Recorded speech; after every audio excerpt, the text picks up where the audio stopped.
తెలంగాణ సంస్కృతి సారథి పౌర సంబంధాల శాఖలో భాగమై పనిచేస్తున్న కళాకారులకు గౌరవ వేతనం పెంచడం పట్ల కళాకారులు హర్షం వ్యక్తం చేస్తూ నేడు హన్మకొండలోని అంబేద్కర్ సెంటర్లో కళాకారులు ముఖ్యమంత్రి రేవంత్ రెడ్డి చిత్రపటానికి పాలాభిషేకం చేశారు. ఈ సందర్భంగా కళాకారులు మాట్లాడుతూ కాంగ్రెస్ ప్రభుత్వం గుర్తించి వేతనం పెంచడం పట్ల సీఎం రేవంత్ రెడ్డికి రుణపడి ఉన్నామని కళాకారులు ఈ సందర్భంగా మాట్లాడారు.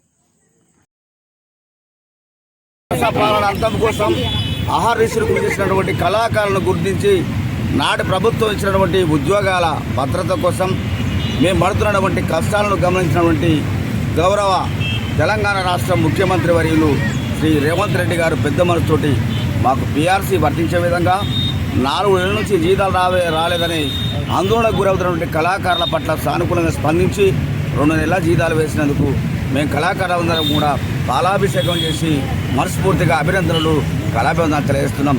అట్లాగే సంపూర్ణ సహకారం అందించి మా కళాకార సమస్యలు ఓపికగా విని సమస్యల పరిష్కారం కోసం కృషి చేసినటువంటి మా శాఖ మంత్రివర్యులు జూపల్లి కిషారావు గారికి, అట్లాగే జిల్లా మంత్రివర్యులు సీతక్క గారు, కొండా సురేఖ్ గారు, అట్లాగే సంస్కృతి శాఖ డైరెక్టర్ అయినటువంటి మామిడి హరికృష్ణ గారికి, మా విజయసాయి గారికి, కృషి చేసినటువంటి ప్రతి ఒక్కరికి మా కళాకారుల తరపున వినతి పత్రాలు ఇచ్చినటువంటి అనేక మంది ఉన్నారు.